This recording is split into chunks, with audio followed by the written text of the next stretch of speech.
ഒരു മനുഷ്യന്റെയും അവന്റെ ഇണയുടെയും ഇടയിൽ വേർപിരിക്കാൻ ഉതകുന്നത് അവർ ഇതിലൂടെ പഠിക്കുന്നു എന്നാണല്ലോ. അപ്പൊ വേർപിരിക്കാൻ പറ്റുന്നാണല്ലോ. സിഹിറിലൂടെ ഒരാളുടെയും അയാളുടെ ഇണയുടെയും ഇടയിൽ വേർപിരിക്കാൻ കഴിയും എന്നാണല്ലോ ഖുർആൻ പറഞ്ഞത്. അല്ല, അതിൽ പറയുന്നുണ്ടല്ലോ, അതിൽ യാതൊരു പ്രയോജനവുമില്ല, ഇവര് ചെയ്യുന്ന പരിപാടിയിൽ ഒരു പ്രയോജനമില്ല, അതൊക്കെ അള്ളാഹുവിന്റെ അനുമതി ഉണ്ടെങ്കിൽ മാത്രം നടക്കുന്ന കാര്യങ്ങളാണെന്നാ പറയുന്നത്. പക്ഷെ നേരത്തെ ഉസ്താദ് പറഞ്ഞത് അങ്ങനെ നേരത്തെ ഞാൻ പറഞ്ഞുതരാം. ഇത് മുഴുവനാക്കിയ മറ്റു പറയേണ്ട ആവശ്യം ഉണ്ടാവില്ല. അതുകൊണ്ടാണ് ഇതാണ് മുഴുവനായ മറ്റു നിങ്ങൾ പറയും, എനിക്ക് അത് മനസ്സിലായി എന്ന് പറയും. അതുകൊണ്ടാണ് ഇതെടുത്തത്. ഇവിടെ ഒരു ഉപകാരവും ഉണ്ടാവില്ല എന്ന് അള്ളാഹ് പറഞ്ഞിട്ടില്ല, ഒരു ഉപദ്രവം ഉണ്ടാവില്ല എന്നും പറഞ്ഞിട്ടില്ല. മറിച്ച് ഉപദ്രവം ഉണ്ട് എന്നാ പറഞ്ഞത്. എന്താണ് ആ ഉപദ്രവം? മാ യുഫർരിഖൂന ബിഹി ബൈനൽ മർഇ വസൗജിഹി, ഒരു മനുഷ്യന്റെയും അവന്റെ ഇണയുടെയും ഇടയിൽ വേർപിരിക്കാൻ ഉതകുന്ന കാര്യം സിഹറിലൂടെ അവർ പഠിക്കുന്നു. വത്തബഉ മാ തത്ലു ശയാത്തീനു അലാ മുൽക്കി സുലൈമാൻ വമാ കഫറ സുലൈമാൻ വലാകിന്ന ശയാത്തീന കഫറു യുഅല്ലിമൂന الناس السحر വമാ ഉൻസില അൽ മലകൈനി ബിബാബില ഹാറൂത വമാറൂത വമാ യുഅല്ലിമാന മിൻ അഹദിൻ ഹത്താ യഖൂലാ ഇന്നമാ നഹ്നു ഫിത്ന ഫലാ തക്ഫുർ. എന്നിട്ടാണ് പറഞ്ഞത് വയതഅല്ലമൂന മിൻഹുമാ മാ യുഫർരിഖൂന ബിഹി ബൈനൽ മർഇ വസൗജിഹി, ഒരു മനുഷ്യന്റെയും അവന്റെ ഇണയുടെയും ഇടയിൽ വേർപിരിക്കാൻ ഉതകുന്ന കാര്യം അവർ പഠിച്ചെടുക്കുന്നു. അപ്പൊ സിഹിർ വഴി അങ്ങനെ സംഭവിക്കുന്നുണ്ട്. ഇനി അത് സംഭവിക്കലുണ്ടെന്ന് വിശ്വസിച്ചാൽ ശിർക്കാവോ? ആകൂല. സിഹിറിലൂടെ ഒരു മനുഷ്യന്റെയും അയാളുടെ ഇണയുടെയും ഇടയിൽ വേർപിരിക്കാൻ ഉതകുന്ന കാര്യം നടക്കും എന്നൊരാൾ വിശ്വസിച്ചാൽ അത് ശിർക്കല്ല. എന്തുകൊണ്ട്? അത് റബ്ബിന്റെ ഇതിനിന്റെ ഭാഗമായി തന്നെയാണ്. അതാണ് വമാഹും ബിളാദീന ബിഹി മിൻ അഹദിൻ ഇല്ലാ ബിഇദ്നില്ലാ, അല്ലാഹുവിന്റെ അനുമതി പ്രകാരമല്ലാതെ അവർക്കും പ്രവർത്തിക്കാൻ കഴിയൂല. അപ്പൊ റബ്ബ് അവർക്ക് കൊടുത്ത അനുവാദമുള്ള ഒരു ഏരിയ ഉണ്ട്. സിഹിറിൽ സാഹിർ ഉപയോഗിക്കുന്ന ശൈത്വാൻ, ആ ശൈത്വാനിന് അള്ളാഹു അനുവദിച്ചു കൊടുത്ത ഒരു ഇതിനുണ്ട്. അള്ളാഹ് നിശ്ചയിച്ചു കൊടുത്ത ഒരു പ്രകൃതമുണ്ട്. അള്ളാഹ് നിശ്ചയിച്ചു കൊടുത്ത സംവിധാനമുണ്ട്. ആ സംവിധാനത്തിൽ ഒതുങ്ങി നിന്നുകൊണ്ട് അവൻ ചില ളുറുകൾ, അതാണ് വമാഹും ബിളാദീന ബിഹി, അവൻ ഒരു ളുറും ചെയ്യില്ല, ഒരു ഉപദ്രവവും ചെയ്യില്ല ഇല്ലാ ബിഇദ്നില്ലാ, അള്ളാന്റെ അനുമതി പ്രകാരമല്ലാതെ. അപ്പൊ അള്ളാഹ് കൊടുത്ത അനുമതിയുടെ ഉള്ളിൽ നിന്നുകൊണ്ട്, ഏതുപോലെ എനിക്കിപ്പോൾ താങ്കളെ വല്ലതും ചെയ്യണമെങ്കിൽ അള്ളാന്റെ അനുവാദം വേണം എന്ന് പറഞ്ഞാൽ ഞാൻ കത്തിയുമായി കുത്താൻ വന്നാൽ താങ്കൾ അവിടെ നിൽക്കൂല. അത് കുത്തിക്കോട്ടെ, അള്ളാന്റെ അനുമതി ഉണ്ടെങ്കിൽ ഇത് തട്ടുള്ളൂ എന്ന് വിചാരിച്ച് നിൽക്കൂല. കാരണം എന്താ? അള്ളാന്റെ അനുമതി എന്ന് പറഞ്ഞാൽ അള്ളാഹ് ഇവിടെ തന്നു വെച്ച സിസ്റ്റമാണ്, അള്ളാഹ് ഇവിടെ വ്യവസ്ഥാപിച്ച വ്യവസ്ഥയാണ്. ആ വ്യവസ്ഥക്കുള്ളിൽ നിന്നുകൊണ്ടേ എനിക്ക് താങ്കൾ ഉപദ്രവിക്കാൻ കഴിയൂ. ഞാൻ ഇവിടെ നിന്നിട്ട് താങ്കൾ അങ്ങ് നശിക്കട്ടെ എന്ന് പറഞ്ഞാൽ താങ്കൾ നശിക്കൂല. എന്നാൽ എന്റെ വ്യവസ്ഥ പ്രകാരം താങ്കൾ നശിപ്പിക്കാൻ എനിക്ക് എന്തെല്ലാം ചെയ്യാൻ കഴിയുമോ ആ പണികൾ എനിക്ക് എന്ത് ചെയ്യാം? അതിന് ഉപയോഗപ്പെടുത്താം. ഞാൻ കുറ്റക്കാരനായി മാറും, അത് വേറെ വിഷയം. എന്ന പോലെ പിശാചും അവൻ ഉദ്ദേശിക്കുന്ന ഏത് പണിയും എങ്ങനെയും ചെയ്യാൻ അവന് കഴിയില്ല. പിന്നെ എന്തേ കഴിയുള്ളൂ? അള്ളാഹു പിശാചുക്കൾക്ക് നിശ്ചയിച്ചു കൊടുത്ത ഒരു മേഖലയുണ്ട്, അള്ളാഹു പിശാചുകൾക്ക് അനുവദിച്ചു കൊടുത്ത ഒരു വ്യവസ്ഥയുണ്ട്. ആ വ്യവസ്ഥക്കുള്ളിൽ നിന്നുകൊണ്ട് ചെയ്യാൻ പറ്റുന്ന പണി ഓൻ ചെയ്യും. അത് ആർക്ക് വേണ്ടി ചെയ്യും? എന്തിനു വേണ്ടി ചെയ്യും? ഇനി ഒന്നാമത്തെ മറുപടി ഞാൻ പറഞ്ഞുതരാം. എന്തിനു വേണ്ടി ചെയ്യും? ഇപ്പൊ കുഴിച്ചിട്ടാൽ അതുകൊണ്ട് ദോഷങ്ങളോ ഗുണങ്ങളോ ഉണ്ടാകുമെന്ന് സമുദായത്തിൽ വിശ്വസിക്കുന്നു.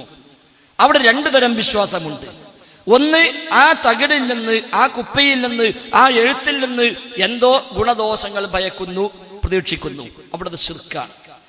എന്നാൽ സാഹിർ സിഹിർ ചെയ്യുമ്പോൾ അവൻ പിശാചിനെ പ്രീതിപ്പെടുത്തുകയാണ് ചെയ്യുന്നത്. ആ പിശാചിനെ പ്രീതിപ്പെടുത്താൻ ആവശ്യമായ രക്ഷാമന്ത്രങ്ങളും അതേപോലെ ഹോമങ്ങളും ജപങ്ങളും ശിർക്കായ പ്രാർത്ഥനകളും എല്ലാമാണ് ഇതിൽ അവൻ എഴുതി വെക്കുന്നത്.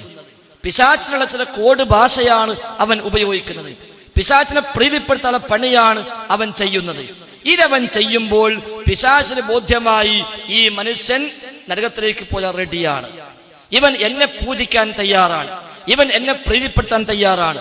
അതുകൊണ്ട് ഇവന് വല്ല സഹായം ചെയ്തു കൊടുത്താൽ ഇവനെ വെച്ച് എനിക്ക് ഈ നാട്ടുകാരെ കംപ്ലീറ്റ് ഷിർക്കിൽ അകപ്പെടുത്താം, ഇവന് അപ്രമാദിത്വം ഉണ്ടാക്കാം, ഇവന് സിദ്ധനായി വേഷം കെട്ടിക്കാം, ഇവൻ മരിച്ചാൽ ഇവന്റെ ഖബർ ജാറമാക്കി മാറ്റാം. നൂറ്റാണ്ടുകളോളം ഈ നാട്ടിൽ ശിർക്ക് എനിക്ക് സ്ഥാപിക്കാൻ കഴിയും, ഒരുപാട് മനുഷ്യന്മാർ നരകത്തേക്ക് എത്തിക്കാൻ കഴിയും എന്ന് ശൈത്താന് ബോധ്യമാകും. ആ ബോധ്യപ്പെടുത്താൻ ചെയ്യുന്ന ചില പണികളാണ് ഈ തകിടും ഈ എഴുത്തും ഈ ഉറുക്കും ഈ നൂലും ഏലസും മന്ത്രങ്ങളും ഒക്കെ. ഇതുവഴി പിശാചിന് ബോധ്യമായി ഇവനെ സഹായിച്ചാൽ എന്റെ ലക്ഷ്യം എന്താ? ആളുകൾ നരകത്ത് കൊണ്ടുപോവുക. അതിന് പറ്റിയ നല്ലൊരു ഏജന്റാക്കി ഇവനെ മാറ്റാം. അപ്പൊ ആ ഏജന്റിന് അവനെ കൊണ്ട് ചെയ്യുന്ന പണി അള്ളാന്റെ അനുമതിയിൽ നിന്നുകൊണ്ട്, അള്ളാഹ് വെച്ച വ്യവസ്ഥയിൽ ഒതുങ്ങിക്കൊണ്ട്, അള്ളാഹു അനുവദിച്ചു കൊടുത്ത സംവിധാനം ഉപയോഗിച്ചുകൊണ്ട് അവന് എന്താണോ ചെയ്യാൻ കഴിയുക അതവൻ ചെയ്തു കൊടുക്കും. അത് വിശ്വസിക്കൽ ശിർക്കല്ല, അത് വിശ്വസിക്കൽ ശിർക്കല്ല. അതാണ് സിഹറിൽ സംഭവിക്കുന്നത്. അതുകൊണ്ടാണ് സിഹറിന് യാഥാർത്ഥ്യമുണ്ട് എന്ന് വിശ്വസിച്ചാൽ ശിർക്കല്ലാത്തത്. അത് ബോധ്യമായി കഴിഞ്ഞാൽ സ്വഹീഹ് ബുഖാരിയിലെ ഹദീസിനും കുഴപ്പമില്ല, സൂറത്തുൽ ബഖറയിലെ ആയത്തിനും കുഴപ്പമില്ല. അല്ലെങ്കിൽ ഹദീസിന് മാത്രമല്ല ആയത്തിനും കുഴപ്പമുള്ളതായി മാറും. കാരണം ആ ആയത്തും എന്തെന്നെയാണ്? അപ്പൊ ശിർക്കായ സംഗതി തന്നെയാണ്, തൗഹീദിനെതിരാണ്. എന്നാൽ ഇപ്പൊ ഖുർആൻ ഹദീസ് മാത്രമല്ല ഖുർആനും നമുക്കൊന്ന് ആലോചിച്ചെടുക്കാൻ പറ്റുള്ളൂ എന്ന് പറയേണ്ടി വരും. അപ്പോൾ ഇവിടെ പറഞ്ഞത് പ്രകാരം ഉപകാരം പ്രതീക്ഷിക്കുന്ന ഒരു സുന്നി ആ കെട്ടിത്തൂക്കിയ തകിടിൽ നിന്നുള്ളത് അള്ളാഹുവിന് അനുമതി പ്രകാരമാണെന്ന് വിശ്വസിച്ചാൽ ശിർക്കാവൂല, കെട്ടിത്തൂക്കാം. മറിച്ച് അങ്ങനെയല്ല, ഞാൻ പറയട്ടെ, കംപ്ലീറ്റ് ആകട്ടെ. മറിച്ച് അതുപോലെ ഒരാൾ തകിട് ഒരാളെ ഉപദ്രവിക്കാൻ വേണ്ടിയാണ് കുഴിച്ചിടുന്നതെങ്കിൽ അത് അള്ളാഹുവിന്റെ അനുമതി പ്രകാരം വിശ്വസിച്ചാൽ അതും തൗഹീദ്. അപ്പോൾ അങ്ങനെ അള്ളാഹുവിന്റെ അനുമതി പ്രകാരം വിശ്വസിക്കുകയാണെങ്കിൽ ഉമ്മച്ചായ വിളിച്ചു കഴിഞ്ഞാൽ കിട്ടും എന്നുള്ളത് അള്ളാഹു കൊടുത്ത കഴിവ് പ്രകാരം എന്നാണ് സുന്നികൾ പറയുന്നത്. അപ്പൊ അങ്ങനെ അള്ളാഹുവിന്റെ അനുമതി പ്രകാരം അള്ളാഹു കൊടുത്ത കഴിവ് പ്രകാരം എല്ലാം ശിർക്കിനെ അങ്ങ് വിശ്വസിച്ചു കഴിഞ്ഞാൽ പിന്നെ കാര്യം എളുപ്പമായി, പിന്നെ തൗഹീദായിട്ട് ബാക്കിയൊന്നും ഉണ്ടാവില്ല. അല്ല, ഇനി അടുത്തത് ഇത് കഴിയട്ടെ. മരിച്ചുപോയവരുടെ കഴിവിൽപ്പെട്ട കാര്യം ചോദിക്കുന്നുവെന്നാണ് സുന്നികൾ പറയുന്നത്. പിശാച് അവന് കഴിവിൽപ്പെട്ട കാര്യങ്ങൾ ചെയ്യുന്നുവെന്നാണ് പ്രമാണങ്ങൾ പറയുന്നത്. അവിടെ വ്യത്യാസം. ഒന്ന് സുന്നികൾ പറയാണ്, മറ്റേ അള്ളാഹു റസൂലും പറയാണ്. സുന്നികളുടേത് കേവലം അബദ്ധധാരണ മാത്രം. മുഹീദ്ദീൻ ശൈഖ് ഇവിടെ ഹാജരാകുമെന്ന് സുന്നികൾ വിശ്വസിക്കുന്നു. അതിന് കഴിവ് അല്ലാഹ് കൊടുത്തുവെന്ന് വിശ്വസിക്കുന്നു. എന്നാൽ കഴിവ് കൊടുത്തിട്ടില്ല എന്ന് അല്ലാഹ് പറയുന്നു. കഴിവ് കൊടുത്തിട്ടേ ഇല്ല, മരിക്കുന്നതോടുകൂടി ഈ ലോകവുമായുള്ള ബന്ധങ്ങൾ അവസാനിച്ചു. ശുഹദാക്കന്മാര് പോലും ഈ ലോകത്തേക്ക് ഒന്നുകൂടെ തിരിച്ചു വന്ന് രണ്ടാമത് ഷഹീദായി മടങ്ങിപ്പോകാൻ ആഗ്രഹിക്കുമ്പോൾ അവിടെ പോലും റബ്ബിന്റെ മറുപടി എന്താ? ഇങ്ങോട്ട് വന്നവർ അങ്ങോട്ട് മടക്കപ്പെടുക ഇല്ല. അപ്പോൾ പിന്നെ ഉണ്ടെന്ന് സുന്നി വിശ്വസിച്ചാൽ ഓം വിശ്വസിച്ചുകൊണ്ട് മാത്രം തൗഹീദ് ശിർക്കായും ശിർക്ക് തൗഹീദായും മാറുന്നല്ലോ. ഇല്ലാത്ത ഒന്ന് അവൻ വിശ്വസിക്കുന്നു, ഇവിടെ ഉള്ള ഒന്ന് വിശ്വസിക്കുന്നു. ഏതുപോലെ പിശാച് മനുഷ്യനെ കാണും, നിങ്ങളും വിശ്വസിക്കുന്നു, ഞാനും വിശ്വസിക്കുന്നു, അല്ലെ? പിശാച് മനുഷ്യനെ കാണും. സുന്നി വിശ്വസിക്കുന്നു മുഹീദ്ദീൻ ശൈഖ് നമ്മളെ കാണും. അപ്പൊ നമ്മൾ രണ്ടാളും സുന്നികളെ പോലെ ആയി അറിയാൻ പറ്റുമോ? ഇല്ലല്ലോ. സുന്നികൾ വിശ്വസിക്കുന്നു മുഹീദ്ദീൻ ശൈഖ് നമ്മളെ കാണും, നമ്മൾ രണ്ടുപേരും വിശ്വസിക്കുന്നു പിശാച് നമ്മളെ കാണും. ഇത് രണ്ടും ഒന്നല്ലല്ലോ. ഒന്ന് തൗഹീദിനെതിരാണ്, ഒന്ന് തൗഹീദിനെതിരല്ല. സുന്നികൾ വിശ്വസിക്കുന്നു മുഹീദ്ദീൻ ശൈഖ് ഞങ്ങളുടെ സദസ്സിൽ ഹാജരാകാറുണ്ട്, നമ്മൾ പറയുന്നു അത് ശിർക്കാണ്. നമ്മൾ വിശ്വസിക്കുന്നു ഈ സദസ്സിൽ മലക്കുകൾ ഉണ്ടാകും, ആ വിശ്വാസം തൗഹീദിനെതിരല്ല. ഞാൻ പറഞ്ഞേട്ടെ, ഈ സദസ്സിൽ ശൈത്താന്മാരുണ്ടാകാം എന്ന് നമ്മൾ വിശ്വസിക്കുന്നു, അതും തൗഹീദിനെതിരല്ല. അതേപോലെ മുഹീദ്ദീൻ ശൈഖ് നമ്മുടെ സദസ്സിലെ ശബ്ദങ്ങൾ പോലും കേൾക്കും എന്നവർ വിശ്വസിക്കുന്നു, അത് ശിർക്കാണ്, ആ വിശ്വാസം തന്നെ. എന്നാൽ മലക്കുകളോ ജിന്നുകളോ ഈ സംസാരം കേൾക്കുന്നുണ്ടാകാം എന്നുള്ള വിശ്വസിച്ചാലോ അത് ശിർക്കല്ല. അപ്പോൾ രണ്ടും വ്യത്യാസമുണ്ട്. എന്താ വ്യത്യാസം? ഒന്ന്, മുഹീദ്ദീൻ ശൈഖിന് ഇപ്പോൾ നമ്മുടെ സദസ്സ് കാണുകയോ കേൾക്കുകയോ ഇവിടെ ഹാജരാകുകയോ ചെയ്യണമെങ്കിൽ അതിന് ഉപയുക്തമായ ഭൗതിക സംവിധാനങ്ങൾ ഒന്നും ശൈഖിന് ഇന്നില്ല. ഈ ഭൗതിക സംവിധാനം ഇല്ലെങ്കിലും ശൈഖ് കാണും, ശൈഖ് കേൾക്കും, ശൈഖ് അറിയും, ശൈഖ് ഹാജരാകും എന്ന് വിശ്വസിക്കണമെങ്കിൽ അഭൗതികമായ കഴിവ് ശൈഖിന് ഉണ്ട് എന്ന് അവൻ വിശ്വസിച്ചേ പറ്റൂ. അപ്പോഴേ ശൈഖ് വരുന്ന് വിശ്വസിക്കാൻ കഴിയുള്ളൂ. എന്നാൽ പിശാചോ മലക്കുകളോ ഇൽമിന്റെ സദസ്സിലോ തിന്മയുടെ സദസ്സിലോ ഉണ്ടാകാമെന്ന് വിശ്വസിച്ചാൽ, മദ്യപിക്കുന്ന സദസ്സിൽ പിശാച്ചുണ്ടാകാമെന്നും ഇൽമിന്റെ മജ്‌ലിസിൽ മലക്കുണ്ടാകാമെന്നും ഒരാൾ വിശ്വസിച്ചാൽ അവിടെ ഒരു അഭൗതികതയും വിശ്വസിക്കേണ്ടതില്ല. കാരണം മലക്കുകൾ ഇവിടെ വരിക എന്നതും അവർ കാണുക എന്നതും അവർ കേൾക്കുക എന്നതും ഇൽമിന്റെ മജ്‌ലിസിൽ പങ്കെടുക്കുക എന്നുള്ളതും അവരുടെ വ്യവസ്ഥയിൽപ്പെട്ടതാണ്. മദ്യപാനത്തിന്റെ കേന്ദ്രത്തില് പിശാച് വരിക എന്നതും അവൻ പ്രേരിപ്പിക്കുക എന്നതും അവർക്ക് തിന്മ ചെയ്യാൻ കൂടുതൽ പ്രോത്സാഹനം കൊടുക്കുക എന്നതും അത് നന്മയായി തോന്നിപ്പിക്കുക എന്നതും അവന്റെ സംവിധാനത്തിൽപ്പെട്ടതാണ്. അപ്പോൾ അതുണ്ട് വിശ്വസിച്ച ശിർക്കല്ല, മറ്റതുണ്ട് വിശ്വസിച്ച ശിർക്കാണ്. സുന്നികൾ ഇവിടെ ഈ പണിയിലൂടെ ചെയ്യുന്നത്, അവർ നൂല് കെട്ടുന്നത്, അവർ ഉറുക്ക് കെട്ടുന്നത്, അവർ അത്തരം രീതികൾ സ്വീകരിക്കുന്നത് സിദ്ധന്മാരായി, തങ്ങന്മാരായി, ബീവിമാരായി, ഹോജമാരായി അവർ കാണുന്ന ആളുകളിൽ നിന്നാണ്. അവർ ഈ നൂല് കൊടുത്താൽ തന്നെ ഇയാളുടെ വാക്കിന് എന്തോ മഹത്വമുണ്ടെന്ന്, ഇയാളുടെ നോട്ടത്തിന് മഹത്വമുണ്ടെന്ന്, ഇയാളുടെ തടവലിന് മഹത്വമുണ്ടെന്ന്, ഇയാളുടെ ഒരു വാക്കിന് മേന്മയുണ്ടെന്ന് അവർ വിശ്വസിക്കുന്നു. അതെല്ലാം അഭൗതികമായ വഴിയിലാണ്. അതുകൊണ്ട് അതെല്ലാം ശിർക്കാണ്. എന്നാൽ പിശാചിനെ പൂജിച്ച്, പിശാചിനെ പ്രീതിപ്പെടുത്തി, പിശാചിന് ആവശ്യമായ സേവനങ്ങൾ ചെയ്തു കൊടുത്ത് ഞാൻ നരകത്തിലേക്ക് പോകാനും ആളുകൾ നരകത്തിലേക്ക് കൂട്ടിക്കൊണ്ടുപോകാനും സന്നദ്ധനായി നിന്നുകൊടുത്താൽ ശൈത്താന് വലിയ സന്തോഷം. കാരണം ഓനെ പണി എടുക്കാൻ പറ്റുന്ന ആളെ കിട്ടിയല്ലോ, എന്നാ പിന്നെ എന്റെ ഏജന്റായി ഓനെ സ്വീകരിക്കാം. ആ ഏജൻസിക്ക് കൊടുക്കാവുന്ന പരമാവധി ആനുകൂല്യം ഓൻ കൊടുക്കാൻ ശ്രമിക്കും. എന്തിന്? ഈ ഏജന്റിനെ നിലനിർത്താൻ. ഈ ഏജന്റ് മരിച്ചാലും ഈ പണി നിലനിർത്തണം. അതിന് ശൈത്താന് എന്തൊക്കെ ചെയ്യാൻ കഴിയോ അതൊക്കെ ചെയ്യും. എന്നാ എന്തും ചെയ്യാൻ കഴിയും വിശ്വസിച്ചാലോ അത് ശിർക്കായി. അപ്പൊ ശൈത്താന്റെ വ്യവസ്ഥയിൽ നിന്നുകൊണ്ട് അവൻ പല പണികളും ചെയ്യുന്നു. ആ പണിയാണ് സാഹിറിന്, ആ പണിയാണ് ജോത്സ്യന്, ആ പണിയാണ് മായാജാലക്കാരന്, ആ പണിയാണ് ശിർക്ക് ചെയ്യുന്നവന്, ആ പണിയാണ് ജാറമുണ്ടാക്കുന്നവന്, ആ പണിയാണ് മദ്യപിക്കുന്നവന്, ആ പണിയാണ് വ്യഭിചരിക്കുന്നവന് എല്ലാം സഹായം ചെയ്യാൻ അവൻ ഉപയോഗപ്പെടുത്തുന്നത്. അതൊക്കെ ഉണ്ടെന്ന് വിശ്വസിക്കൽ ഖുർആൻ പഠിപ്പിച്ച കാര്യമാണ്. ഉദാഹരണമായി പിശാച് അവരുടെ പ്രവർത്തനങ്ങളെ അവർക്ക് നല്ലതായി തോന്നിപ്പിച്ചു കൊടുക്കും. ഖുർആൻ പറഞ്ഞു. നമ്മളെ ഒരു പ്രഭാഷണം മുഹീദ്ദീൻ ഷെയ്ഖ് വന്ന് ഉഷാറാക്കി തരും എന്ന് വിശ്വസിച്ചാലോ അത് ശിർക്കന്നെ. ഒരാൾ തെറ്റ് ചെയ്യുമ്പോൾ പിശാച് അവന് നന്മയാക്കി തോന്നിപ്പിക്കുന്നു വിശ്വസിച്ചാലോ അത് ശിർക്കല്ല. പിശാച് അവന്റെ കൂട്ടാളികൾക്ക് സന്ദേശം നൽകും. ഖുർആൻ പഠിപ്പിച്ചു, ഹദീസ് കൂടിയല്ല. മുഹീദ്ദീൻ ഷെയ്ഖ് തന്റെ മുരീദന്മാർക്ക് സന്ദേശം കൊടുക്കും വിശ്വസിച്ചാലോ ശിർക്ക് തന്നെയാണ്. പിശാച് തന്റെ മുരീദന്മാർക്ക് സന്ദേശം കൊടുക്കും വിശ്വസിച്ചാലോ അത് ശിർക്കല്ല. പ്രമാണം പഠിപ്പിച്ചതാണ്. മുന്നിലൂടെയും പിന്നിലൂടെയും വലതുഭാഗത്തൂടെയും ഇടതുഭാഗത്തിലൂടെയും പിശാച് ചെല്ലുമെന്ന് ഖുർആൻ പഠിപ്പിച്ചു. എന്നാൽ വലതും ഇടത്തും മുന്നും പിന്നിലൂടെയുമായി മുഹീദ്ദീൻ ഷെയ്ഖ് ചെല്ലുമെന്ന് വിശ്വസിച്ചാലോ അത് ശിർക്കാണ്. അപ്പൊ ഈ വ്യത്യാസം അതിലുണ്ട്. ആ അർത്ഥത്തിൽ വിശ്വസിക്കുകയാണെങ്കിൽ പ്രമാണം പറഞ്ഞതാണ് അവൻ വിശ്വസിച്ചത്. മറ്റൊരു കേവലം മൗഢ്യമായ ഒരു സങ്കല്പം, ഒരു വിശ്വാസം മാത്രമാണ് അവനുള്ളത്. അപ്പൊ അത് രണ്ടും കൂട്ടിക്കൊഴിക്കാൻ വകുപ്പില്ല, അത് അബദ്ധമാണ്. വ്യാഖ്യാനിച്ച് വീണ്ടും കുഴപ്പത്തിൽ ചാടിയല്ലോ. അല്ല, ഒരു വ്യാഖ്യാനം ഞാൻ, അതായത് ഒരു മിനിറ്റ് എന്റെ വക ഒരൊറ്റ വ്യാഖ്യാനം പറഞ്ഞു. ഞാൻ പറഞ്ഞ ഒന്ന്, അവൻ പറഞ്ഞ ആയത്ത്, അല്ലാഹ് പറഞ്ഞ ആയത്ത് വസയ്യലഹും ശൈത്വാനു അഅ്മാലഹും. ആ ആയത്ത് ഉണ്ടോ ഇല്ലേ? അങ്ങനെ ആയത്ത് ഖുർആനിലുണ്ടോ?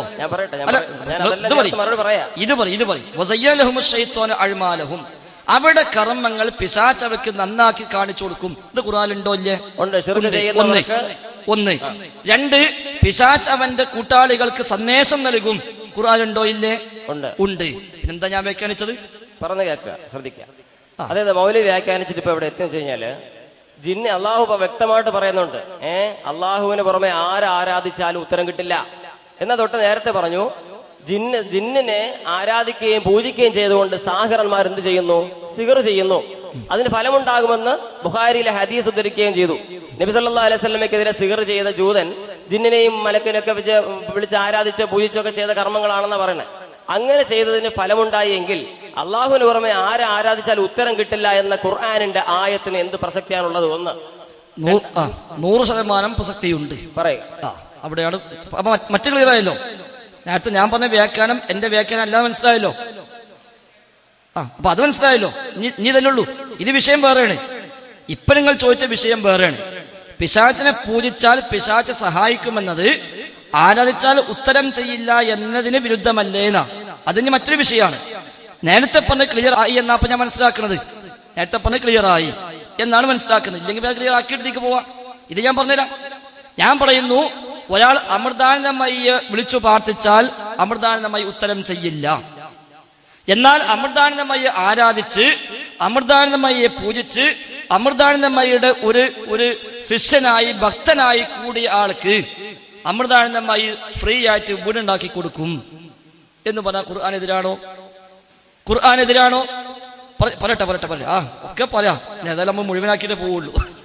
അതായത് അമൃതാനന്ദമയെ പൂജിക്കുന്ന മനുഷ്യന്, അതല്ലെങ്കിൽ സായിബാബയെ പൂജിക്കുന്ന മനുഷ്യന്, സായിബാബയുടെ ഭക്തനായി മാറിയ മനുഷ്യന് അവർ പല സഹായങ്ങളും ചെയ്തു കൊടുക്കും. ഇതും അവരെ വിളിച്ചു പ്രാർത്ഥിച്ചാൽ ഉത്തരം ചെയ്യില്ല എന്ന് പറഞ്ഞതും എങ്ങനെ വൈരുദ്ധ്യമാകാം? അതങ്ങൾ പറയും. എങ്ങനെ വൈരുദ്ധ്യമാകാന്ന് പറയും. അമൃതാനന്ദമയിയും സായിബാബയും ഒക്കെ തന്നെ അവർക്ക് ജീവിച്ചിരിക്കുമ്പോൾ കാണുന്ന വ്യക്തികള്.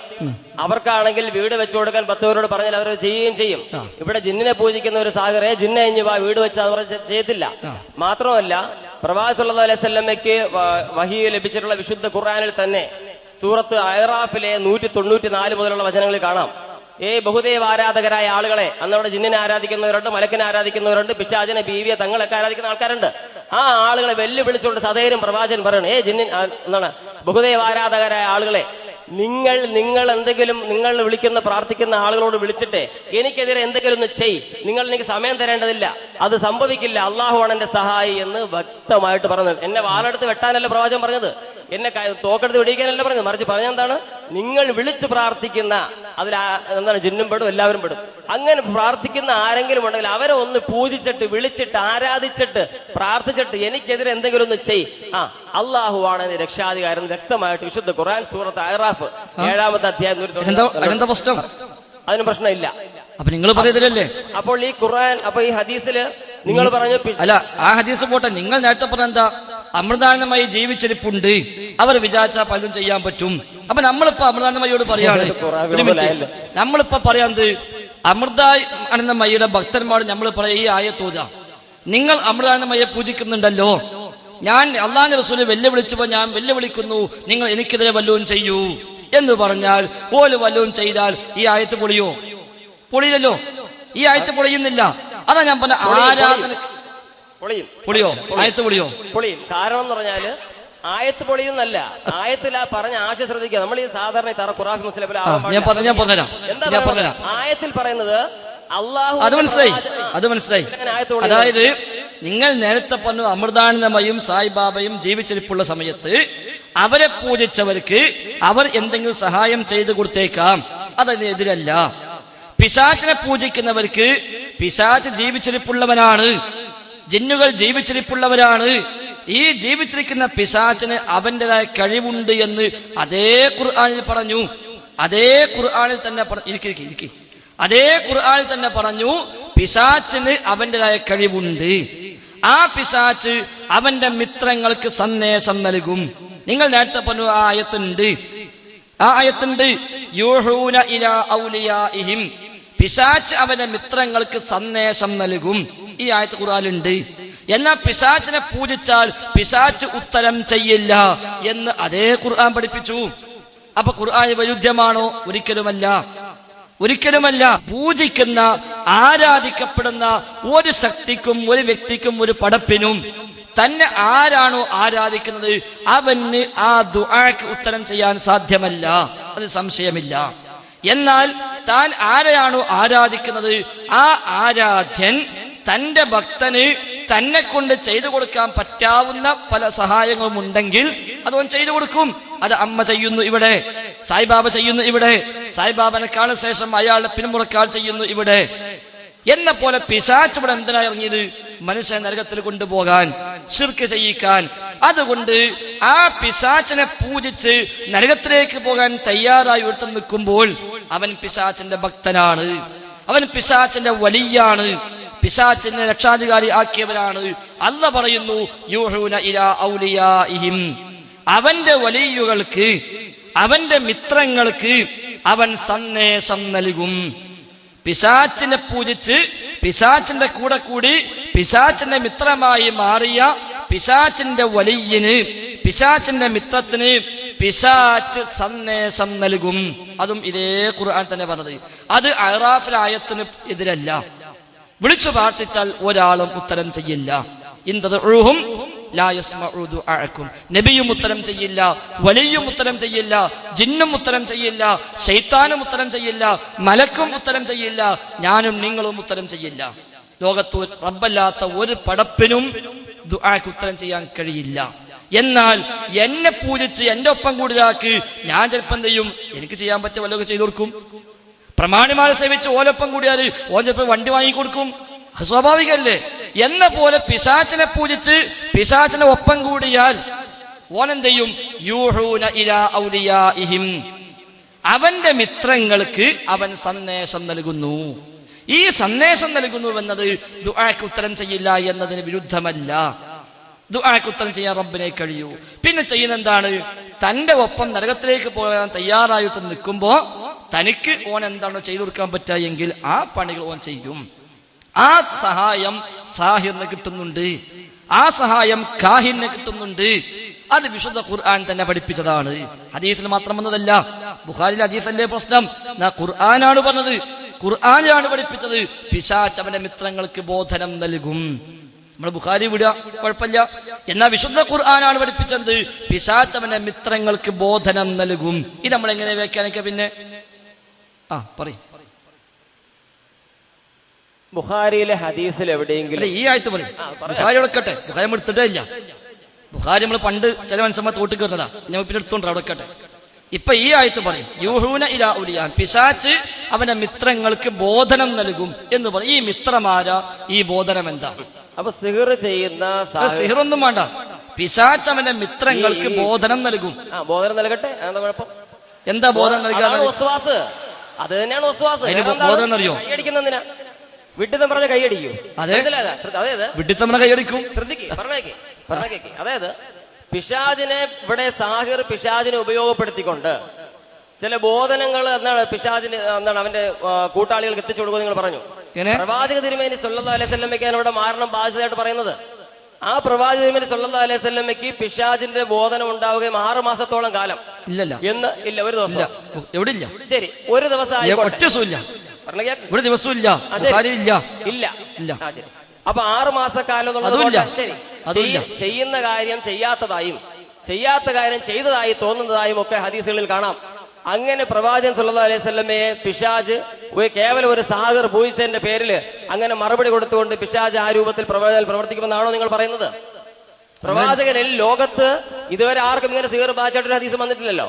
അപ്പൊ പ്രവാചകൻ സല്ലല്ലാഹു അലൈഹി വസല്ലമയ്ക്ക് സാഹിറിന്റെ ഉദ്ദേശപ്രകാരം അവ ആരാധിച്ച ഒരു പിശാച് യഥാർത്ഥത്തിൽ ആരാധിച്ച് ചെയ്യണമെന്ന് തന്നെ ഹദീസുകൾ എവിടെയില്ല. പിശാചിനെ പൂജിച്ചോ ആരാധിച്ചോ പ്രവാചകനെതിരെ സിഹിർ ചെയ്യുന്ന ഒന്ന് ഹദീസ് താങ്കൾക്കും കാണിക്കാൻ പറ്റില്ല. എന്നിട്ട് താങ്കൾ ഹദീസിൽ ഇല്ലാത്ത കാര്യം പറഞ്ഞിട്ടിരുന്നത് മനസ്സിലായില്ലേ? അപ്പൊ പിശാചിനെ ആരാധിച്ചുകൊണ്ട് ഈ പ്രവാചകനെതിരെ ഇത്തരത്തിൽ ചെയ്യുന്ന കാര്യം ചെയ്യാത്തതായിട്ടൊക്കെ തോന്നുന്ന രീതിയിൽ ലഖദ് കാന ലക്കും ഫീ റസൂലില്ലാഹി ഉസ്വത്തുൻ ഹസന, പ്രവാചകൻ ഉത്തമമായ മാതൃക ഉണ്ട് എന്ന് പറയുന്ന ആ പ്രവാചകൻ ചെയ്ത കാര്യം ചെയ്യാത്തതായി തോന്നുക, ചെയ്യാത്തതായി തോന്നുക. ഈ ഒരു അവസ്ഥ പ്രവാചകൻ ഉണ്ടായി എന്നാണോ? അത് ആര് വിചാരിച്ചിട്ടാ? ഒരു പിശാചിനെ ഉപയോഗപ്പെടുത്തി സാഗർ ചെയ്തെന്ന അങ്ങനെ ഹദീസിലെവിടെയും ഇല്ല. ഹദീസിലുള്ള എല്ലാം നിങ്ങൾ പറഞ്ഞത് പറയും. അതെ, ഹദീസിലെവിടെ ഇല്ല. പിന്നെ പ്രശ്നമില്ലല്ലോ, അങ്ങനെ ഹദീസിലെവിടെ ഇല്ല. സഹോദരൻ, ഇനി മനസ്സിലാക്കുക, ഇത് അള്ളാന്റെ ദീനാണ്. ഇത് നമ്മളെ മാനാളത്തിന് എന്തെങ്കിലും പറയാനും എന്ത് വിശ്വസിക്കാനുള്ളതല്ല. ഇത് കൃത്യമായ വഹ്യു പ്രകാരം പഠിപ്പിക്കപ്പെട്ട ആദർശമാണ്. നിങ്ങൾ പറഞ്ഞു ലഖദ് കാന ലക്കും ഫീ റസൂലില്ലാഹി ഉസ്വത്തുൻ ഹസന, അള്ളാഹുവിന്റെ റസൂലിൽ ഉത്തമമായ മാതൃകയുണ്ട്. അതേ ഖുർആനാണ് പറഞ്ഞത് വമാ യൻതിഖു അനിൽ ഹവാ ഇൻ ഹുവ ഇല്ലാ വഹ്യൻ യൂഹാ, വഹ്യു പ്രകാരമല്ലാതെ അള്ളാഹുവിന്റെ റസൂൽ ദീൻ പറഞ്ഞിട്ടില്ല. അള്ളാഹുവിന്റെ റസൂൽ ദീനായി എന്തെല്ലാം പറഞ്ഞോ അതെല്ലാം വഹ്യാണ്. ഖുർആനും വഹ്യാണ്, ഹദീസും വഹ്യാണ്, രണ്ടും വഹ്യാണ്. അല്ലെങ്കിൽ പിന്നെ അള്ളാഹുവിന്റെ റസൂൽ ദീനായിട്ട് ഖുർആൻ മാത്രമേ പറഞ്ഞിട്ടുള്ളൂ, ഹദീസ് പറഞ്ഞിട്ടില്ല എന്ന് പറയേണ്ടി വരും. ദീനിന്റെ ഭാഗമായി നിങ്ങൾ കേൾക്കി, ഒന്ന് സ്വസ്ഥമായി ഇത് കേൾക്കി. ദീനിന്റെ ഭാഗമായി അള്ളാഹുവിന്റെ റസൂൽ 23 കൊല്ലം എന്തെല്ലാം പഠിപ്പിച്ചുവോ അത് മുഴുവനും വഹ്യാണ്. വഹ്യില്ലാതെ നബി ദീൻ പറഞ്ഞിട്ടില്ല. ദീൻ പറയുന്ന സ്വഭാവക്കാരനല്ല അള്ളാഹുവിന്റെ റസൂൽ. എന്തു പറഞ്ഞാലും ദീനിന്റെ ഭാഗമായി നബി എന്തു പറഞ്ഞു? ഇൻ ഹുവ ഇല്ലാ വഹ്യൻ യൂഹാ, വഹ്യു പ്രകാരമല്ലാതെ നബി സംസാരിക്കില്ല. ആ നബി നമ്മോട് പഠിപ്പിച്ചു തന്നതാണ് വിശുദ്ധ ഖുർആന്റെ ആയത്തുകളും അതേപോലെ ഹദീസുകളും. ആ ഹദീസിലാണ് അള്ളാഹുവിന്റെ റസൂൽ തന്നെ പറഞ്ഞത്. ഇത് ഇമാം ബുഖാരി പറഞ്ഞതല്ല. നബിക്ക് ഇങ്ങനെ ഉണ്ടായി.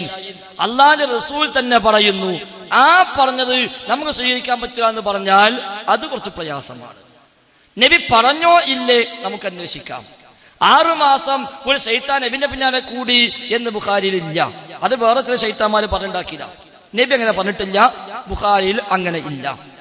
പിന്നെ നിങ്ങൾ പറഞ്ഞപ്പോഴുള്ള ഒന്നും ഹദീസിലില്ല. ഇനി ഹദീസിലുള്ളത് എന്താ ഞാൻ പറഞ്ഞുതരാം. അബ്ദുസ്സലാം സുല്ലമി എഴുതിയ ബുഖാരി പരിഭാഷന് വായിക്കാം. അതാ നിങ്ങൾക്ക് കൂടുതൽ നിങ്ങൾക്ക് സ്വീകാര്യമാവുക. അല്ല, നിങ്ങൾ പറയേണ്ട ആവശ്യമില്ല. ഏകദേശം നെയില് കണ്ടാൽ നമുക്കറിയാം സാധനം എന്താന്നുള്ളത്. അപ്പൊ അബ്ദുസ്സലാം സുല്ലമി എഴുതിയ പരിഭാഷന് വായിക്കാം. ഞാൻ പറ്റൂലെങ്കിൽ ബുഖാരി വേറെ വായിച്ചരാം. അല്ല, ആക്ഷേപമൊന്നുമില്ല, ഉള്ളത് പറഞ്ഞ ആക്ഷേപമില്ലല്ലോ. അബ്ദുസ്സലാം സുല്ലമി സ്വഹീഹ് ബുഖാരിക്ക് എഴുതിയ പരിഭാഷ, ആ പരിഭാഷയിൽ പറയുന്നു, ആയിഷ റളിയല്ലാഹു അൻഹ പറയുന്നു, നബി സ്വല്ലല്ലാഹു അലൈഹി വസല്ലമക്ക് സിഹ്ർ ബ്രാക്കറ്റിൽ മാരണം ബാധിച്ചു. ആയിഷ ബീവി പറയാൻ നബിക്ക് മാരണം ബാധിച്ചു, നിങ്ങൾ പറയാൻ വിശ്വസിക്കാൻ പറ്റൂല.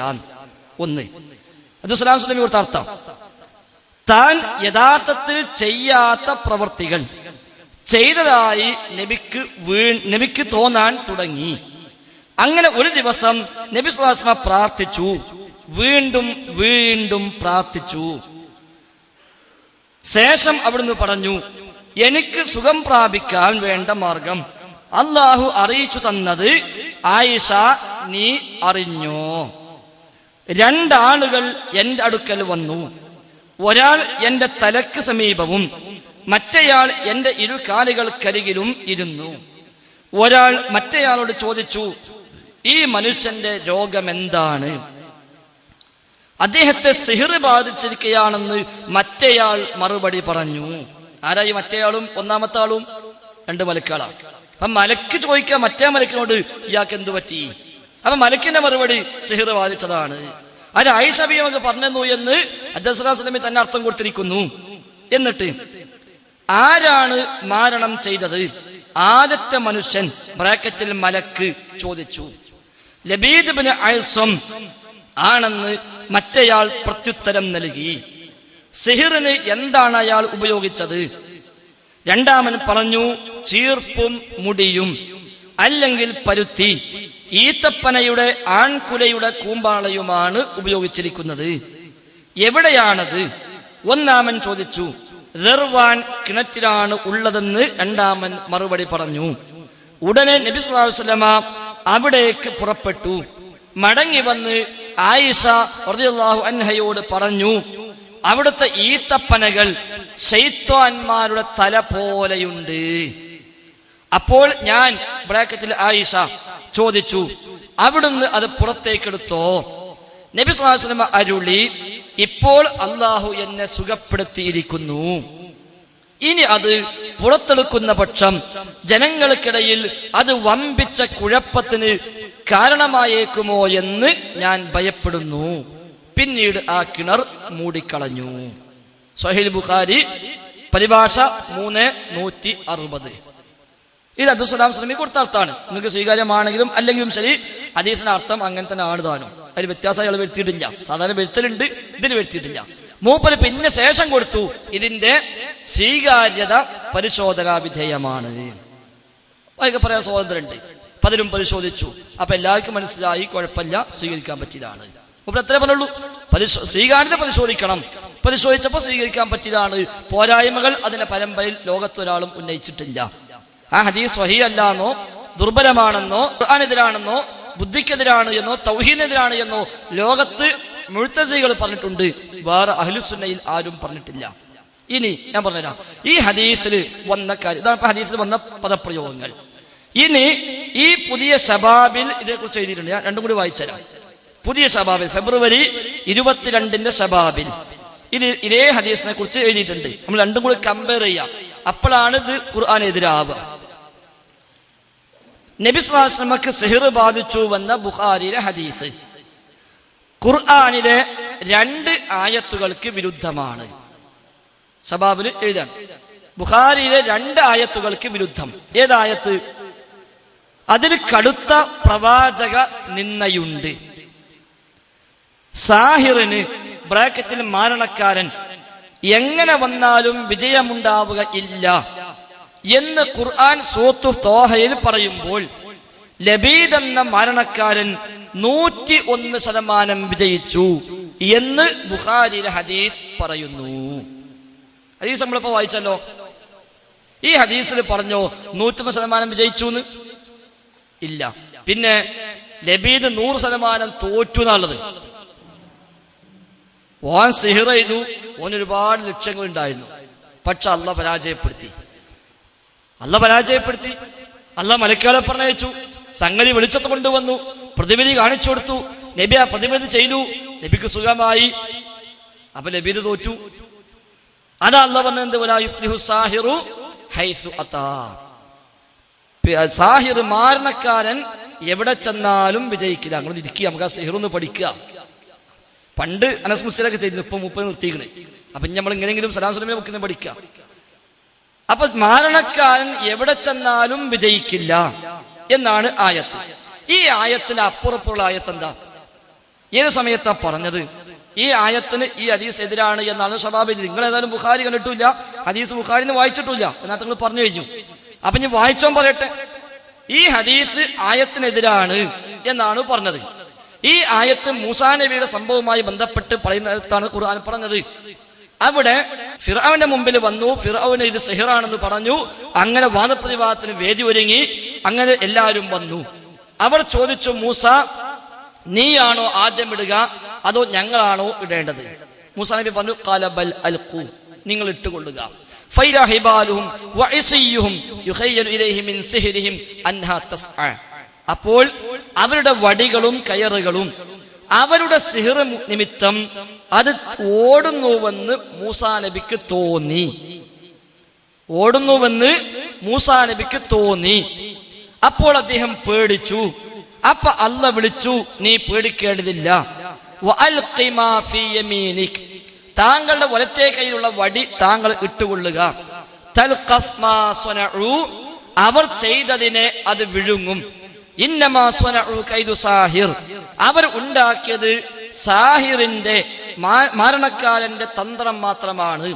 വലാ യുഫ്ലിഹു സാഹിർ ഹൈസു അതാ, മാരണക്കാരൻ എവിടെ ചെന്നാലും വിജയിക്കില്ല. അപ്പൊ ആദ്യം എന്താ പറഞ്ഞത്?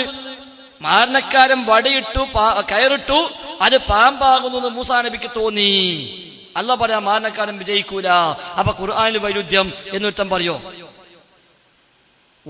വടിയും കയറും ഇട്ടു, ഇത് ഓടുന്നുവെന്ന് മൂസാ നബിക്ക് തോന്നി. അത് ഖുർആനെതിരാണോ? അല്ല. ഇവിടെ പറഞ്ഞെന്താ? നബി തങ്ങൾ ചെയ്യാത്ത പ്രവർത്തികൾ ചെയ്തതായി നബിക്ക് തോന്നി. അത് ഖുർആനെതിരെ. അതെങ്ങനെയാ? അല്ലാഹ് പറയുന്നത്, ഇവര് വടിയിട്ടപ്പോൾ അവരെ സിഹിറിന് മൂലം ഇത് ഓടുന്നുവെന്ന് മൂസാ നബിക്ക് തോന്നി. അത് ഖുർആനെതിരല്ല.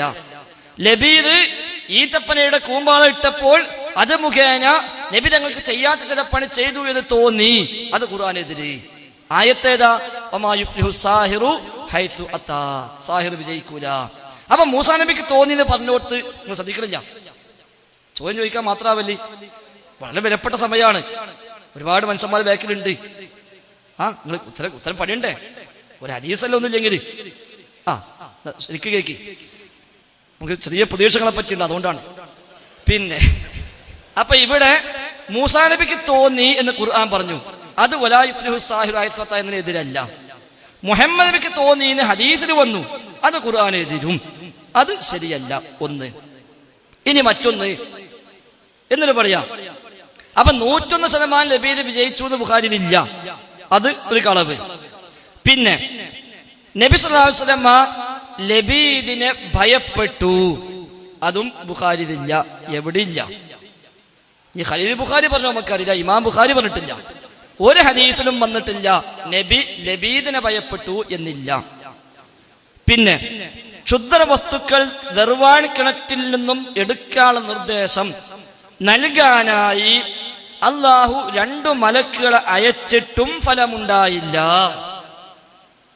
അള്ളാഹ് 2 മലക്കുകളെ പറഞ്ഞയച്ചു, പക്ഷേ അള്ളാഹ് പറഞ്ഞയച്ചു എന്നല്ല, സംഗതി നടന്നില്ല.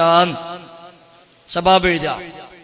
അടുത്തത്, കിണറ്റിനടുത്തേക്ക് പോയ നബി സല്ലല്ലാഹു അലൈഹി വസല്ലമ അവിടുത്തെ ഈത്തപ്പനകളെ തല കണ്ടപ്പോൾ തന്നെ പേടിച്ചു. ഹദീസ് നമ്മൾ വായിച്ചെന്താ? നബി പറഞ്ഞു, ആയിഷ അവിടുത്തെ ഈത്തപ്പനകൾ ശൈത്വാന്മാരുടെ തല പോലെയുണ്ട്. ശബാബുകാരൻ എന്താക്കി? ഈത്തപ്പനെ കണ്ടപ്പോ നബി പേടിച്ചു അവിടെ ഇല്ല. ഇങ്ങനെയാണ് ഖുർആൻ എതിരാവല്. പിന്നെ ക്ഷുദ്ര വസ്തുക്കൾ എടുക്കാതെ മടങ്ങിപ്പോന്നു. അള്ളാഹുവിന്റെ ദൗത്യവും പരാജയപ്പെട്ടു. അള്ളാന്റെ ദൗത്യം പരാജയപ്പെട്ടു. പിന്നെ ആ വസ്തുക്കൾ ഇനി എടുക്കുന്ന പക്ഷം മനുഷ്യർക്കുണ്ടാകുന്ന ഉപദ്രവങ്ങൾ ഭയാനകമായിരിക്കുമ്പോൾ ഞാൻ ഭയപ്പെട്ടുവെന്ന് നബി പറയുമ്പോൾ നബി അങ്ങനെ പറഞ്ഞിട്ടുണ്ടോ? ഇല്ല. എന്താണുള്ളത്? ഈ സാധനം പുറത്തെടുത്താൽ അത് മുഖേന മനുഷ്യർക്കുണ്ടാകുന്ന ഉപദ്രവങ്ങൾ ഭയാനകമായിരിക്കും. ഹദീസിൽ വന്നത് എന്താ? ഇനി അത് പുറത്തെടുക്കുന്ന പക്ഷം ജനങ്ങൾക്കിടയിൽ അത് വമ്പിച്ച കുഴപ്പത്തിന് കാരണമാകുന്ന. ഇത് പുറത്തെടുത്താൽ സ്വഹാബികളൊക്കെ മനസ്സിലാക്കി ഇവൻ നബിക്കെതിരെ എങ്ങനെ പണിപ്പിച്ചു. അപ്പൊ ഓലൊക്കെ പടയളകും, ഓല് പ്രശ്നം ഉണ്ടാക്കും, അവിടെ ഒരു കലാപം ഉണ്ടാകും, കുഴപ്പങ്ങൾ ഉണ്ടാകും. ഇങ്ങനെ നിൽക്കണ്ട, ഏതായാലും അസുഖം മാറിയല്ലോ, പ്രശ്നം തീർന്നല്ലോ, ഇനി എടുക്കേണ്ട ആവശ്യമില്ല. അതെന്താക്കി? ഈ സാധനം പുറത്തെടുത്താല് അത് മുഖേന വ്യാപകമായ ഉപദ്രവങ്ങൾ ഉണ്ടാകുമെന്ന് പേടിച്ചു എന്ന് നബി പറയുമ്പോൾ അള്ളാഹുവിനുള്ള തവക്കുൽ പോലും നബി സ്വല്ലല്ലാഹു അലൈഹി വസല്ലം തങ്ങൾക്ക് നഷ്ടപ്പെട്ടു. അള്ളാഹുവിന്റെ തവക്കുല് നബിക്ക് നഷ്ടപ്പെട്ടു എന്ന് ഈ ഹദീസ് പറയുന്നു. പിന്നെ നബി സ്വല്ലല്ലാഹു അലൈഹി വസല്ലമക്ക് ഭ്രാന്തിന്റെ ആദ്യ ലക്ഷണമായ സ്ഥല കാല ജല ഭ്രംശം സംഭവിച്ചു എന്ന് ഈ ഹദീസിൽ ഉണ്ട്. ഉണ്ടോ? ഹദീസിൽ ഉണ്ടോ? ഇല്ല. സ്ഥല കാല ജല ഭ്രംശം എന്ന ഭ്രാന്തിന്റെ ആദ്യ ലക്ഷണം ഈ ഹദീസിലുണ്ട്. അതില്ല. പിന്നെ കഴിഞ്ഞില്ല. ക്ഷുദ്ര വസ്തുക്കൾ എടുക്കാൻ മറ്റാർക്കും ധൈര്യമില്ലാത്തതിനാലാവാം ആ കിണർ പിന്നീട് മൂടിക്കളഞ്ഞു എന്ന ഹദീസിലുള്ളത്. മൂടിക്കളഞ്ഞു ഹദീസിലുണ്ട്. എടുക്കാൻ ധൈര്യമില്ലാത്തതുകൊണ്ടല്ല, അത് ഇയാളെ വക. എടുത്തു എന്നുണ്ട്, എടുത്തു, ഇട്ടു, കിണർ മൂടി. ഞാൻ അതിന്റെ പേരിൽ വേറെ കുഴപ്പങ്ങൾ നാട്ടിൽ വേണ്ട. എന്നിട്ട് സാഹചര്യ തെളിവുകളും പാരമ്പര്യ തെളിവുകളും ഈ ഹദീസിനെതിരാണ്. ഒന്നും എതിരല്ല. മൂപ്പര് മനസ്സിലാക്കിയ കുറെ സാഹചര്യം ഉണ്ട്. അതെന്താ? ശേഷം പറയുന്നു. മദീന പള്ളിയിലെ ഇമാമ് കൂടിയായ നബി സല്ലല്ലാഹു അലൈഹി വസല്ലമക്ക് ഏതാനും ദിവസങ്ങളിൽ സംഭവിച്ച ഈ ഭ്രാന്തമായ അവസ്ഥ, ആരെ കുറിച്ചായി പറയണത്? ഭ്രാന്തമായ അവസ്ഥ സന്തത സഹചാരിയായ അബൂബക്കർ റളിയല്ലാഹു അൻഹു പോലും അറിഞ്ഞില്ല. ആരെ പറഞ്ഞു ഇയാളോട്? സിദ്ദീഖ് അറിഞ്ഞില്ലാന്ന്. എവിടുന്നേ കിട്ടി? അബൂബക്കർ സിദ്ദീഖ് അറിഞ്ഞില്ലാന്ന് എവിടുന്ന് കിട്ടി? മൂപ്പരാണ്ട് ഒപ്പിക്കന്നെ. ആയിഷ റളിയല്ലാഹു അൻഹ അല്ലാത്ത ഒരു ഭാര്യയും അറിഞ്ഞില്ല. അതെവിടുന്ന് കിട്ടി? അതുമില്ല. പല സ്വഹാബികളും ഉദ്ധരിച്ചിട്ടുണ്ട്, ആരും അറിഞ്ഞിട്ടില്ല എന്നല്ല. ഇത് ഈ ശബാബിൽ എഴുതിയതാരാ? അബ്ദുറഹ്മാൻ ഇരുവേറ്റി. അബ്ദുറഹ്മാൻ ഇരുവേറ്റി മൂപ്പർക്ക് ഒരു കൊല്ലത്തേക്ക് മാത്രം സസ്പെൻഷൻ മാത്രം. പോസ്റ്റ് മാസ്റ്ററെ ഈ ഹദീസ് തള്ളല്ല എന്ന് പറഞ്ഞാല് ഓനെ പ്രാഥമിക അംഗത്വം കട്ട് ചെയ്യാണ്. ഒന്നാമത്തെ ചോദ്യം ഇവിടെ പ്രസക്തം. നേരത്തെ ഫസ്റ്റ് ആൾ ചോദിച്ചിട്ടുണ്ടല്ലോ, രണ്ടും ഒന്നല്ലേ ആകണത്? അവിടേക്കായി പോക്ക്. അബ്ദുറഹ്മാൻ 40 കൊല്ലം KNM മെമ്പർമക്കേരി ഇത്തഖുല്ലാന്ന് ഖുതുബ നടത്തിയ മനുഷ്യൻ, അയാള് പറയാ, എന്നിട്ട് ഹെഡിങ് എന്താ? അവർ എന്നെ ഹദീസ് നിഷേധിയാക്കി. അവർ എന്നെ ഹദീസ് നിഷേധിയാക്കി. അത് ടി കെ എസ് പറഞ്ഞല്ലോ. ടി കെ എസ് പറഞ്ഞ അർത്ഥം മദ്യപിച്ചാല് മദ്യത്തിന് അടിമപ്പെടും, അഡിക്റ്റാകും എന്ന് ക്ലാസ് എടുത്തപ്പോ ഒരാൾ പറഞ്ഞു, വെറുതെ പറയാ, ഞാൻ 25 കൊല്ലമായിട്ട് മുടങ്ങാതെ മദ്യപിക്കുന്നു, ഞാൻ എന്തൊരു അഡിക്റ്റ് ആയിട്ടില്ല എന്ന് പറഞ്ഞ പോലെ അവർ എന്നെ ഹദീസ് നിഷേധിയാക്കി. അപ്പൊ നമ്മൾ മനസ്സിലാക്കുക സുഹൃത്തെ, ഇതില് നമ്മൾ വൈകാരികത ഒഴിവാക്കിയിട്ട് ഇത് ഒരു ഹദീസാണ്. ഒരു ഹദീസ് വന്നാൽ അതിനോട് സ്വീകരിക്കേണ്ടെന്ന ഒരു മര്യാദ ഉണ്ട്, അതിനോട് സ്വീകരിക്കേണ്ട ഒരു മാനദണ്ഡമുണ്ട്. ഈ ഹദീസ് നമ്മൾ മാത്രം കണ്ടതല്ല, ഈ ഹദീസ് നമ്മളെ കാലത്ത് മാത്രം ഉണ്ടായി വന്ന സാധനവുമല്ല. അങ്ങനെയാണെങ്കിൽ നമുക്കിത് വലിച്ചെറിയാം. നേരെ മറിച്ച് അള്ളാഹുവിന്റെ റസൂലിന്റെ കാലം മുതൽ ആയിഷ ബീവി അടക്കമുള്ള സ്വഹാബിമാർ ഉദ്ധരിച്ചു പോകുന്ന ഒരു സംഭവമാണ്. ആയിഷ ബീവി മാത്രമല്ല പറഞ്ഞിട്ടുള്ളൂ, മറ്റു പല സ്വഹാബിമാരും നബിയിൽ നിന്ന് ഉദ്ധരിച്ചിട്ടുണ്ട്. ഇമാം ബുഖാരി മാത്രമല്ല ഉദ്ധരിച്ചത്, ബുഖാരി ഇമാം 6 തവണ തന്റെ സ്വഹീഹിൽ ഈ ഹദീസ് ഉദ്ധരിച്ചിട്ടുണ്ട്. ഇമാം മുസ്ലിം ഇത് ഉദ്ധരിച്ചിട്ടുണ്ട്. ഇമാം മാലിക് ഇത് ഉദ്ധരിച്ചിട്ടുണ്ട്. ഒട്ടുമിക്ക ഹദീസ് പണ്ഡിതന്മാരും തങ്ങളുടെ ഹദീസ് ഗ്രന്ഥങ്ങളിൽ ഈ ഹദീസ് രേഖപ്പെടുത്തിയിട്ടുണ്ട്. ശേഷം വന്ന അഹ്ലുസുന്നയുടെ പണ്ഡിതന്മാർ, ഖുർആൻ മുഫസ്സിറുകൾ, ഹദീസ് വ്യാഖ്യാതാക്കൾ, കർമ്മശാസ്ത്ര പണ്ഡിതന്മാർ, അഖീദ പഠിപ്പിച്ച പണ്ഡിതന്മാർ, അവരിൽ ഒട്ടുമിക്ക പേരും സിഹറുമായി ബന്ധപ്പെട്ട് സംസാരിച്ചപ്പോൾ ഈ സംഭവം ഉദ്ധരിച്ചിട്ടുണ്ട്. അവർ ലോകത്ത് ഒരാളും അഹ്ലുസുന്നയുടെ പണ്ഡിതന്മാർ ഒരാളും ഈ ഹദീസ് ഖുർആനെതിരാണെന്ന് പറഞ്ഞിട്ടില്ല, ഈ ഹദീസ് ബുദ്ധിക്കെതിരാണെന്ന് പറഞ്ഞിട്ടില്ല, ഈ ഹദീസ് ലഈഫാണെന്ന് പറഞ്ഞിട്ടില്ല. അതുകൊണ്ട് എന്റെ പൊന്നു സഹോദരൻ, താങ്കൾക്ക് ദീനിയായ താല്പര്യവും ഇത് അംഗീകരിച്ചാൽ തൗഹീദ് പൊളിയുമോ എന്ന പേടിയും അല്ലാഹുവിന്റെ റസൂലിനെ കുറിച്ച് ഇല്ലാത്തത് പഴയരാകുമോ എന്ന ആശങ്കയുമാണ് താങ്കൾക്കുള്ളതെങ്കിൽ താങ്കൾ ചെയ്യേണ്ടത്, താങ്കൾക്ക് വിശ്വാസമുള്ള ഏതെങ്കിലും പണ്ഡിതനോട് ചോദിക്കുക, ഇത് ഖുർആനെതിരാണെന്നോ, ഇത് ബുദ്ധിക്കെതിരാണെന്നോ, ഇത് ദുർബലമാണെന്നോ, തൗഹീദിന് വിരുദ്ധമാണെന്നോ ലോകത്ത് ആരാണ് 14 പറഞ്ഞത്? ലോകത്ത് 14 ഇതാരു പറഞ്ഞു? മുഅ്തസിലിയാക്കളെ അല്ലാതെ അഹ്ലുസുന്നയുടെ ഒരു ടീമിനെയും കിട്ടില്ല. അബ്ദുസ്സലാം സുല്ലമി ഈ വാദം കൊണ്ടുവന്നപ്പോൾ നമ്മൾ പല സ്ഥലത്തും എഴുതി ഇത് മുഅ്തസിലി ചിന്താഗതിയാണ്.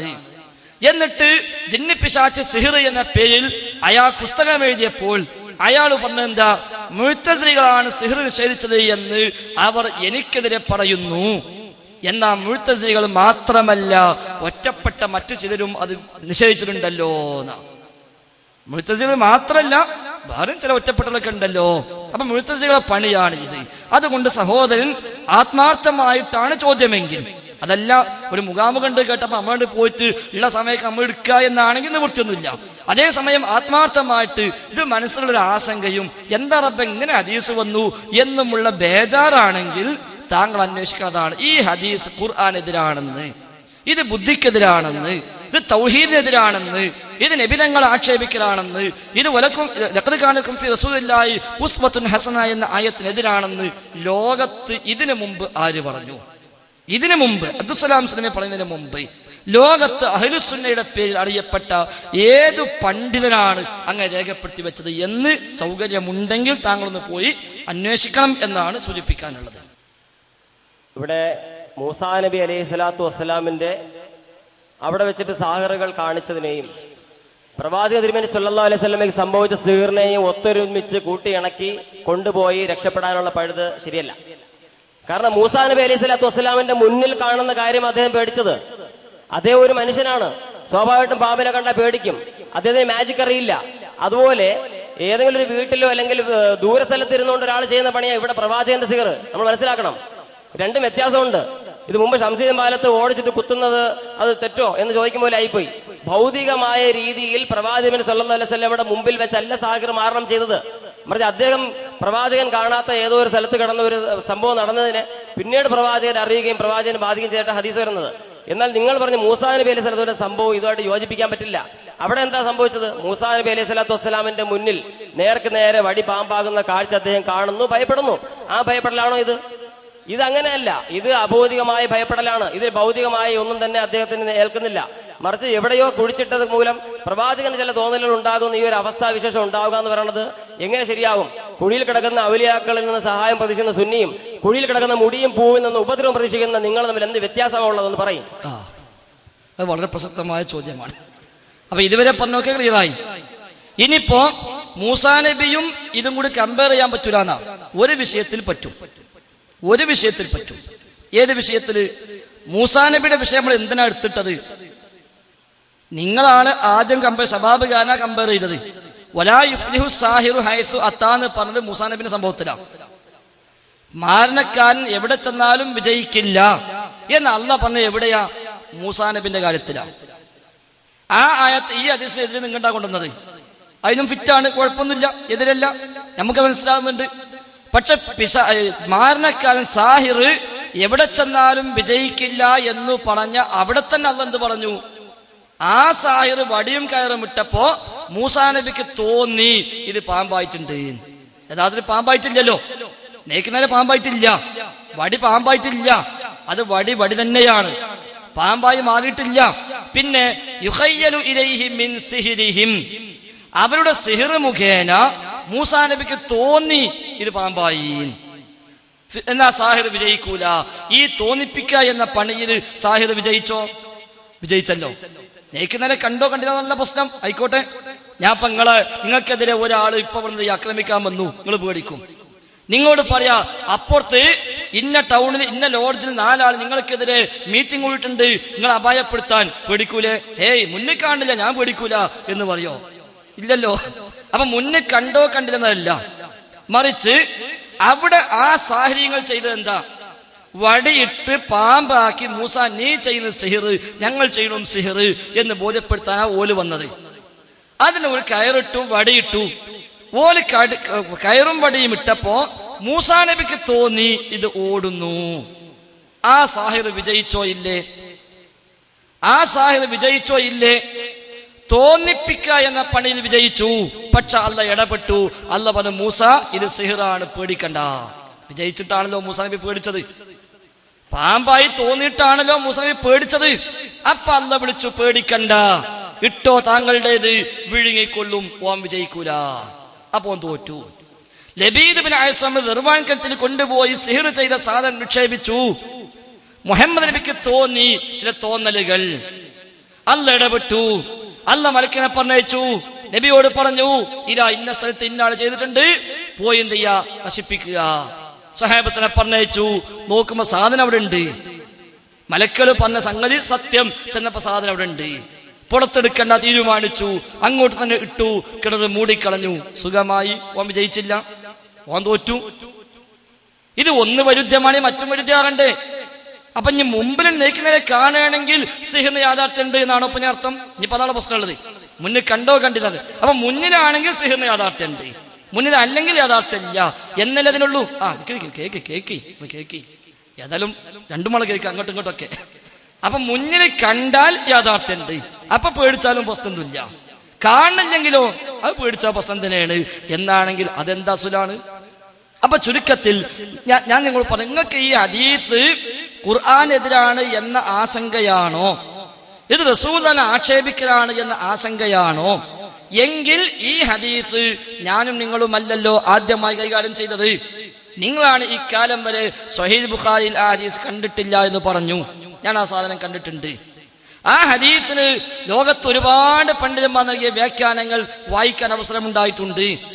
114 കാലമായി മുസ്ലിം ലോകത്ത് ഈ ഹദീസ് കൈമാറി പോരുന്നുണ്ട്. സിഹിർ ബാധിച്ചുവെന്ന് പറഞ്ഞത് ആയിഷ ബീവിയാണ് എന്നാണ് സലാം സ്വലമി പോലും കൊടുത്ത അർത്ഥത്തിലുള്ളത്. മലക്കുകളാണ് തമ്മിൽ ചോദിച്ചത്, എന്തു പറ്റി ഇയാൾക്ക്? അപ്പൊ സിഹിർ ചെയ്താണെന്ന് മലക്കാ പറഞ്ഞത്. എങ്ങനെയാണ് ചെയ്തത്?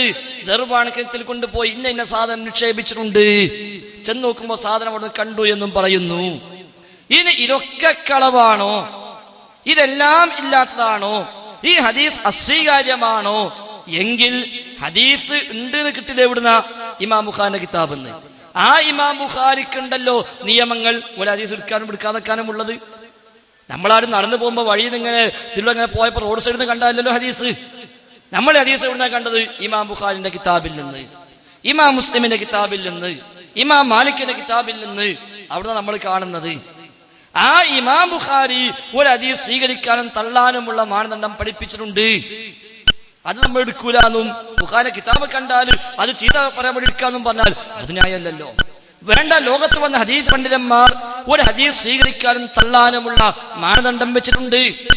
ആ മാനദണ്ഡപ്രകാരം 114 കാലം ഈ ഹദീസ് കൈമാറിപ്പോന്ന, ഇത് പഠനവിധേയമാക്കിയ ഒരാളെങ്കിലും, പോന വേണ്ട, അഹ്ലുസുന്നയുടെ ഇമാമായി അറിയപ്പെടുന്ന ഒരു ഇമാമെങ്കിലും ഈ ഹദീസ് ശരിയല്ല എന്ന് പറഞ്ഞതുണ്ടോ? കാണാൻ കഴിയില്ല. നിങ്ങൾ എവിടെയും പോയി അന്വേഷിക്കാം, ആരോടും ചോദിക്കാം. ഈ ഹദീസ് സ്വീകാര്യമല്ലെന്ന്, ഈ ഹദീസ് ദുർബലമാണെന്ന്, ഈ ഹദീസ് വ്യാജമാണെന്ന്, ഈ ഹദീസ് ഖുർആൻ വിരുദ്ധമാണെന്ന്, ഈ ഹദീസ് തൗഹീദിനെതിരാണെന്ന് ലോകത്ത് അഹ്ലുസുന്നയുടെ ഒരു ഇമാം പറഞ്ഞു, ഒരൊറ്റ ഇമാം. ഹദീസുകൾ സ്വീകരിക്കാൻ തള്ളാനുള്ള മാനദണ്ഡങ്ങൾ പഠിപ്പിച്ച, ആയത്ത് വിശദീകരിക്കാനുള്ള മാനദണ്ഡങ്ങൾ പഠിപ്പിച്ച സ്വഹാബത്തും താബഈങ്ങളും മുതൽ ഇങ്ങോട്ടുള്ള അഹ്ലുസുന്നയുടെ പണ്ഡിതന്മാർ ഒരാളെങ്കിലും ഇത് സ്വീകാര്യമല്ല എന്ന് പറഞ്ഞിട്ടുണ്ടെങ്കിൽ നമുക്കത് ആലോചിക്കാം. പക്ഷെ അത് പറഞ്ഞിട്ടില്ല. അതുകൊണ്ട് സൗകര്യമുണ്ടെങ്കിൽ താങ്കൾ എന്ത് ചെയ്യുക, ഇനിയുള്ള ദിവസങ്ങളിൽ അത്തരം ഒരു അന്വേഷണത്തിൽ താങ്കൾ തയ്യാറാകണം എന്ന് സ്നേഹബുദ്ധിയ ഓർമ്മപ്പെടുകയാണ്. ജിന്നിനെ സംബന്ധിച്ചിടത്തോളം മനുഷ്യരെ കാണാനും കേൾക്കാനും കഴിയുമല്ലോ. അതിനാൽ ജിന്നിന് മനുഷ്യരുമായി കാര്യകാരണ ബന്ധം ഉണ്ട് എന്ന് പറയാം. എന്നാൽ ഒരു മനുഷ്യന് ഏതെങ്കിലും നിലയ്ക്ക് ജിന്നുമായി ബന്ധപ്പെടാൻ സാധിക്കുമോ? ഒരു മനുഷ്യൻ ഉദ്ദേശിച്ചാൽ ജിന്നിന് എന്തെങ്കിലും ഉപകാരമോ ഉപദ്രവമോ ചെയ്യാൻ കഴിയുമോ? ഒരു മനുഷ്യൻ ഉദ്ദേശിച്ചാൽ ഉപകാരം ചെയ്യാൻ ജിന്നിന് കഴിയില്ല. അത് മനുഷ്യനും കഴിയില്ല, ജിന്നിന് മാത്രമല്ല. ഒരാൾ വിചാരിക്കുമ്പോഴൊക്കെ മറ്റുമാരും ചെയ്തു കൊടുക്കും, ഉണ്ടാവില്ല, കഴിയില്ല. യഥേഷ്ടം ചെയ്യാൻ ആർക്കെങ്കിലും കഴിയോ? കഴിയില്ല, റബ്ബിന് മാത്രമേ കഴിയുള്ളൂ. എന്നാൽ ജിന്നുകളും അവരിൽപ്പെട്ട പിശാചുക്കളും അവർ മനുഷ്യന്മാർക്കിടയിൽ വരുന്നു. മനുഷ്യന് ചില ഉപദ്രവങ്ങളും ചില സഹായങ്ങളും ചെയ്തു കൊടുക്കുന്നു. ഈ സഹായം ചെയ്യുന്നത്